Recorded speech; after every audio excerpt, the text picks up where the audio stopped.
For the first time in our entire Ferrari series, we actually lost money on a car. Which car? Ironically, the Ferrari. So 2.5 years ago, came up with an idea. Craig, I want a Ferrari. I don't want to buy a Ferrari for 100 grand. How am I going to buy a Ferrari? Well, I started my business originally with $400. Bought a car, fixed a car, sold a car, rinsed, repeated. Just kept taking the profits and rolling it into the next car, and the next car, and the next car. I did that with my Ferrari. Like, real world. You got to see what it was really like trying to buy a Ferrari through a flip series. There's a ton of them on the internet that said, oh, buying a Ferrari in 2 videos. That's not real. I was the most realistic version of this series it could ever be. It took me 2 years, and I never took a dime out of my pocket to buy that car. That is my $400 Ferrari. And in today's video, it is no longer my $400 Ferrari because the car sold, and we lost money on it. I'm going to tell you all about it in today's video, and I'll tell you how we did on it, what we lost on it, whatever. Time to move on. My name is Craig from Flying Wheels. Let's get going.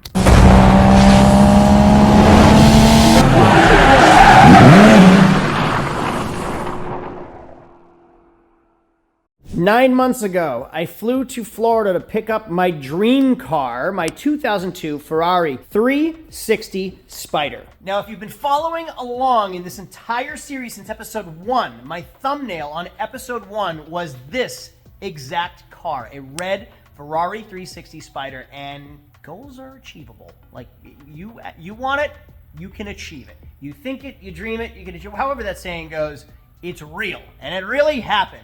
And I have the car, and 9 months later, I don't have a car anymore because this is going to a different part of New Hampshire today. Now, if you watched these videos, you saw like a lot of aggravation, a lot of headaches, a lot of things that happened to this car that really drove me nuts. And to be quite honest with you, it was operator error. Like, there was a learning curve to learning how to use and have and own a Ferrari. I just didn't know what I was doing. And I learned a lot. And all my headaches and the swear words and all the times I said stupid effing Italian sports car. Oh, goddamn you, we're not going anywhere. You piece of Italian fragile piece of garbage. Yeah, it was frustrating and it was annoying. But to be quite honest with you, like, look at this car behind me.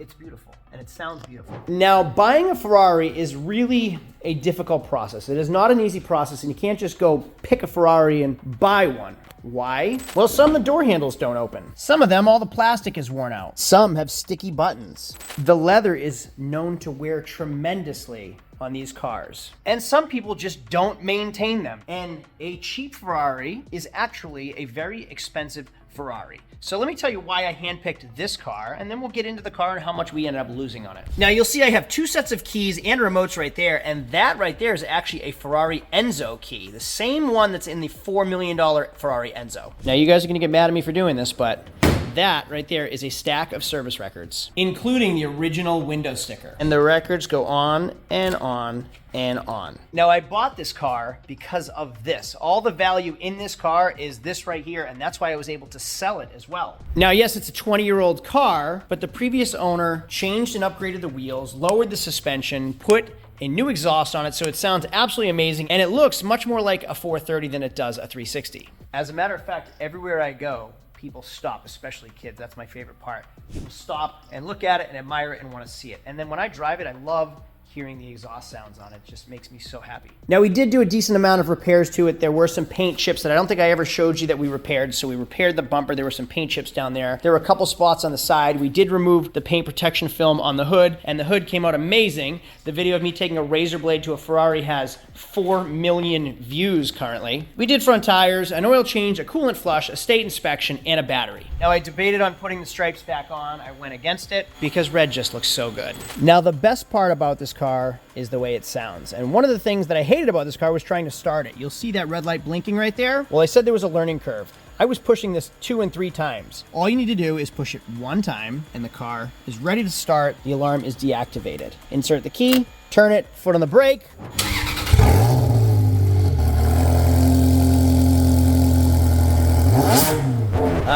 Favorite day of the month, my factor order came in. It is factor delivery day. Factor is pre-made meals. They're fresh, they are not frozen meals, and they show up in a box with ice packs. Now I get to pick and choose what I want every single week. They have vegan-friendly options, they have protein options, they have premium meals, they have fish options. I am not a meal prepper, I am not a planner, and I don't like microwave lunches, like frozen meals, and I'm pretty healthy. So to have some fresh, like actually delicious meals makes me really excited every time I shop. That's why I like Factor, that's why I'm pumped to be sponsored by Factor. So for example, today we have vegetarian tamale bowls, we have pesto bacon and tomato chicken bake, we have a jalapeno lime cheddar chicken, we have spinach and mushroom chicken thighs, green pepper and beef casseroles. They also have an option of fresh smoothies or wellness shots. These are their wellness shots right there.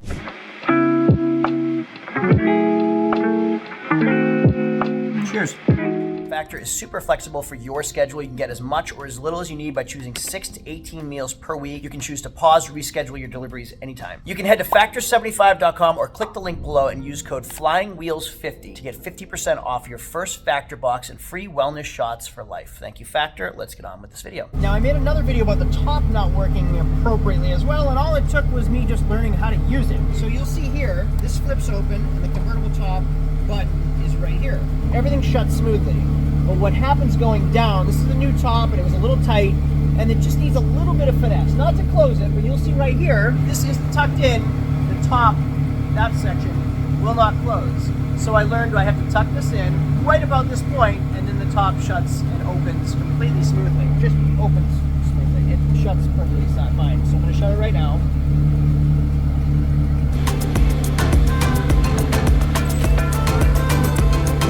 All right, now I had said this car sold. It's sold for $86,500. And if you know all my videos, you already know what we paid for it. I will go over the numbers shortly. I have a check in my office. The car has been paid for. It is officially sold. Title is out of my name and in the new buyer's name. Part of the negotiations was that I deliver it to him personally because he doesn't want to drive on the roads in New Hampshire in the winter, and I don't blame him. This car has never seen salt, so I told him I would deliver it for free, in goodwill. And to be quite honest with you, I'm happy that it's sold in January because this thing's just sitting in storage, tying up money anyway. So for now, let's get this thing on my trailer, get it to his house, and we'll go over the numbers.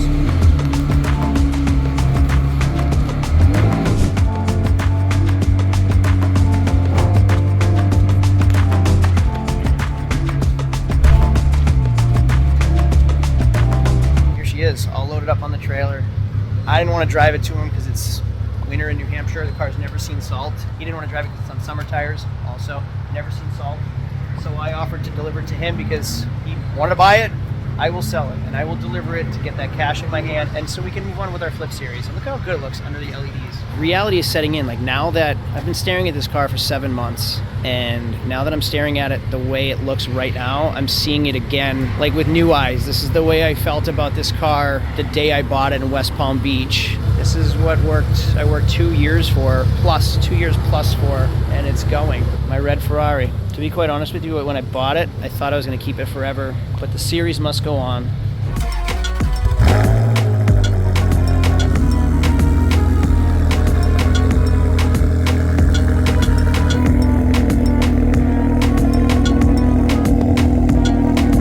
And that's it, she's gone. Enjoy, thank you. The next day.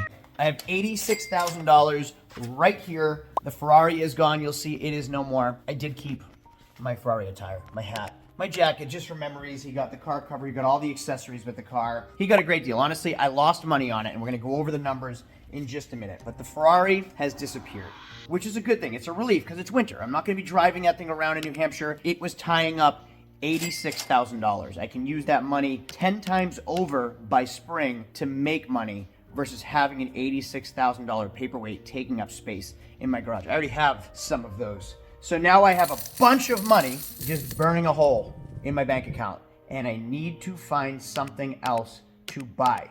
I'm thinking it's still winter, it's still snowy, I need something all-wheel drive. Like with that type of money, I can buy an Audi RSQ8, which is 2 steps under the Lamborghini Urus. So if I went to the Audi RSQ8, from there I could go to a Porsche Cayenne Turbo, newer body style, which is one under the Urus. And then after that, I could get to a Urus. That's what I'm thinking. I'm really not sure, what I could come across. If I found something all-wheel drive, like a Ferrari FF, also in that price range, I'd love to know what you guys are thinking what I should buy, because this series isn't over. Like, the Ferrari was an end goal, which we achieved, which was really cool about this series, but I'm not ready to finish it. So what do I do next with all of this money? There is a Highline sale in West Palm Beach in a few weeks. I could fly down to West Palm Beach with a bunch of money and see what's going through the Highline dealer auction sale. I could shop on Cars and Bids or bring a trailer, but then there's no money for profit. I definitely lost money on this Ferrari, and I think that's the first car I've ever actually lost money on in this entire series, which is pretty ironic. But like I said, I'd rather have the money than the car. I made it back in profits for like these videos, so thanks for watching. It helped like bear the burden of the loss on that car, because I at least have content, and now I can move forward in another project and make more content. But if I haven't said it already, it's pretty ironic that the end goal car was our biggest loser, which is just crazy. But the person that bought it knew exactly what he was getting into, because he watches our videos, so thank you very much. And I'm not gonna say his name, I'm gonna stick his name out there, but he knew everything about the car. And a lot of it, honestly, all those headaches and all those swear words were operator error. I mean, there's a learning curve to that car. I learned how the top worked, and it worked flawlessly every time. I had to replace a door cable. They wear out, big deal. So everything that the gas door, like I complained about it, and a million people saw that I complained about opening the gas door on a Ferrari and its biggest first world problems, wag, good side. But I learned. And it wasn't the Ferrari's fault, it was my fault. So what is next? What do I buy next? I can tell you right now, that Skyline is already a video. I don't know what I'm gonna do with this thing. Probably, I guess, just keep it unless somebody really wants it for, I think I own it for 30. So if somebody wants it for 30, I would sell it, but I'm probably gonna list it for like closer to 38 to 40. Corvette video is coming out. I bought a G35 6-speed 2-door and a Corvette at auction, stole them both. This needed a ton of work. That just needed a little recon. We made a whole video on this one, so if that hasn't come out yet, they will. Let's go get down to brass tacks on this Ferrari and see how much we made on it, lost on it. Okay, the numbers are in. Let's go through them. Hopefully this isn't a mirrored image and it actually makes sense. So I paid $86,000 for the Ferrari. So I paid $86,000 and I sold it for $86,000. Now, I had a lot of repairs and a lot of expenses into this car. I did tires, front tires. I matched the rears, $300, and these are all at my cost. So none of this is considering my time, my labor. We had to get it to the tire shop. I got my pricing on tires, $300, $150 a tire. It also cost me $1,500 to ship this car up from West Palm Beach, Florida, up to New Hampshire. I replaced both door latches. The latches themselves were $150. That doesn't include all of the labor, which was multiple days of time to have my mechanic go through and replace them. We did a battery at $220. Again, my cost, not including labor. We did an oil change, filter, fluids. We did full services on the entire car. That was roughly $200 in like fluids and filters and everything. Then, again, not including any of my labor. Look at this, kind of messy, but not including any of my time, any of my labor. We did a recon, full recon on this entire car. We did a ceramic coating. We also did a paint correction. I removed all the PPF that was cracked on the hood of that car. That took me, well, it cost me like weeks worth of my skin on my fingers, because I had to pick it all by my fingers, and just so many hours of my time to remove that. Didn't take that time into consideration. Would have cost who knows how much to actually pay somebody to remove that stuff. Then I did paint and body, so I actually didn't take into consideration the cost of paint, the color matched paint on Rossa Corsa Red. So we bought paint, I sanded things down, I did a lot of body work, I did a lot of prep, and then we painted, blended, and did paint correction. That was a solid day to 2 days worth of work, plus all materials. Didn't take any of that into consideration either. So there's probably $1,500 worth of paint if I had to pay somebody. There's probably another $2,000 worth of paint correction, PPF, ceramic coating, and detailing not taken into consideration. And then all of our labor. So every time I had to have somebody go through it and clean it, every time I washed it, every time my mechanic went and did something to it, none of that was included. So just numbers, like what it actually cost me, numbers out of my pocket, was $86,000 for the car, $2,370 for services and fluids and shipping and everything. Brings us to a grand total of $88,370 is what I owned that car for, again, not including any of our time and labor. Remove the $86,000 for what we sold it for, grand total loss of $2,370. Now, yes, I will make money on the YouTube videos, and we made money on the TikTok videos, and the entire video series, to be quite honest with you, I don't even know if I should say it, paid for that car with like YouTube revenue. So we lost, which is the important part. Like, as a business owner, take away the whole social media and getting paid with YouTube. As a business owner, as a car dealership, we lost money on this Ferrari. It was a bad decision. I would make more money on that POS Thunderbird and that Celica than I did on the Ferrari. And it tied up $86,000 to $90,000 worth of my money since last March. So I made more money on like the $1,500 Lexus and Chevy Malibu that was in my first video than I did on the $86,000 Ferrari, which is crazy. But it shows a lot of like the business and behind the scenes that you can't really be buying and flipping supercars for profit. It's not realistic. And the carrying cost is just not worth it at all either. I can find 100 people that want a $2,500 Chevy Malibu or Acura Legend or whatever, but it took me forever to find one person that wanted a Ferrari 360. So $86,000, I could have 10 $8,000 cars or 20 $4,000 cars, like literally an entire car dealership worth of inexpensive cars for the cost of one Ferrari. So I would have been making money on 20 cars with that money versus one that ended up taking a loss after 9 months. So lesson learned for everybody there. This series has been really, really fun. I know I've been talking a lot, so I appreciate if you're still here watching. I know I talk a lot, but there's a lot of lessons learned in this entire adventure, which is why I did it all. We learned it all. And we learned that you set a goal and you stick with it and you can achieve it. That is it for now, but I am curious to see what I should be doing next. Do I start the series over? I know I want a Lamborghini Urus. Do I start with $400 to a Urus? Or do I roll the $86,000, we'll call it fun money because it's a series. I can keep rolling it into cooler and cooler cars. So do I start low again and work on my way up? Or do we keep rolling into better cars until we one day own like a Bugatti? I have no idea. You guys tell me what we should do. Thanks for watching, and this entire series has been really, really cool. And I got a souvenir out of it. So I appreciate it very much. If this video is informative, educational, entertaining, just thumbs ups are actually really appreciated because they help boost the algorithms and help show the video to more people, and then we can grow our channel and make better quality videos for you to watch. So it's like people helping people. Thank you for watching. I'll see you all later. Have a great day. Subscribe.